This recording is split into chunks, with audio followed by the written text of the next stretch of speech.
I rarely overthink things. If the truth be known.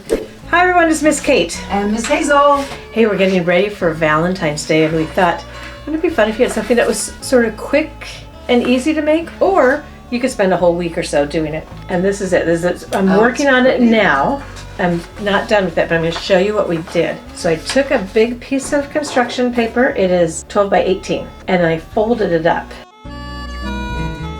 I folded it Hot dog style. hot dog style first, carefully, but might not be perfect. Sort of carefully. Fold it in half, and then I'm going to fold it in half this way. Oh, I like that. And then, It's like you're making a grid.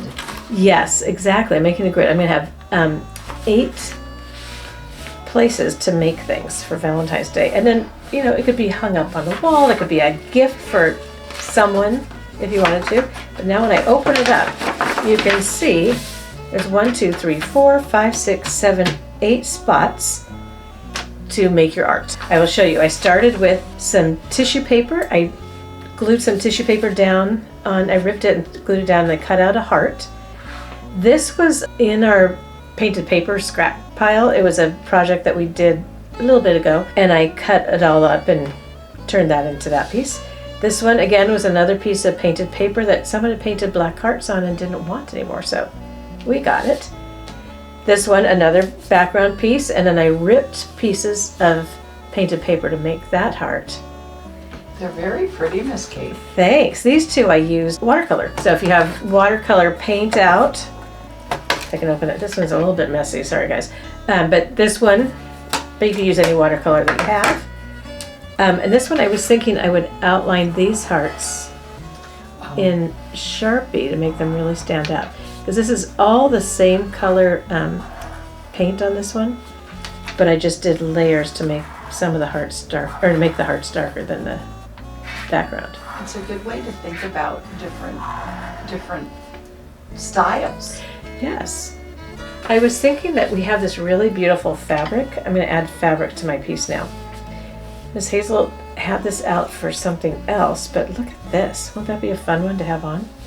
And I'll sort of casually measure it, because it's not going to be perfect, probably. Mm-hmm. Art doesn't have to be perfect, Miss Kate. Exactly. Okay. They're very sharp. Okay, we're going to see. Oh yeah, I think I'm going to need to take a little bit of the trim off, and a little bit of the edge off here.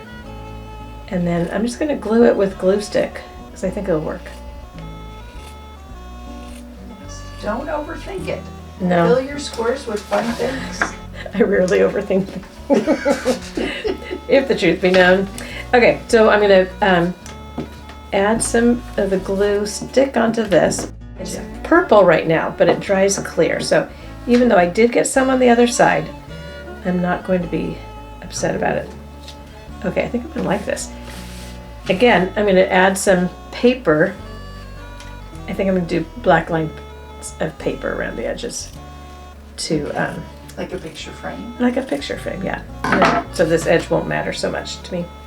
Okay, now this really other beautiful fabric that Miss Hazel brought in is going to be a heart. Oh, nice. So I'm going to cut. It's almost like they're the same palette. I know, they're so pretty, aren't they?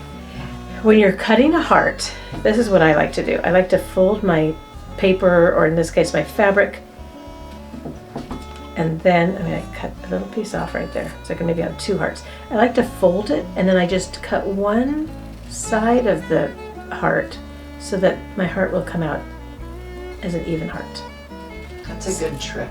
Yeah, sometimes you want them to be uneven because that's the style you're going for, but in this case, Oh, that's going to give you a symmetrical heart. Yes.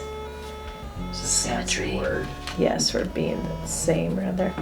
Okay, I'm going to add this, and then I'm going to just keep working on this, and then I don't know who I'm going to give it to. I'm going to give it to Ron. He'll be so excited to have this. Oh, he could be your Valentine. Well, he is my Valentine. Okay, I'm going to keep working on this, but if you make something similar to this, it doesn't have to be the 12 by 18. It could be the 12 by 9 paper that comes, that's like the normal size paper. It would just be smaller squares for yourself, or rectangles. But if you do this, would you send us a picture? Because we love seeing your artwork. It'd be really great. I'm going to keep working on my last one and then frame it out and call it a day. All right. Bye, everybody. Thank you for coming. Bye, friends.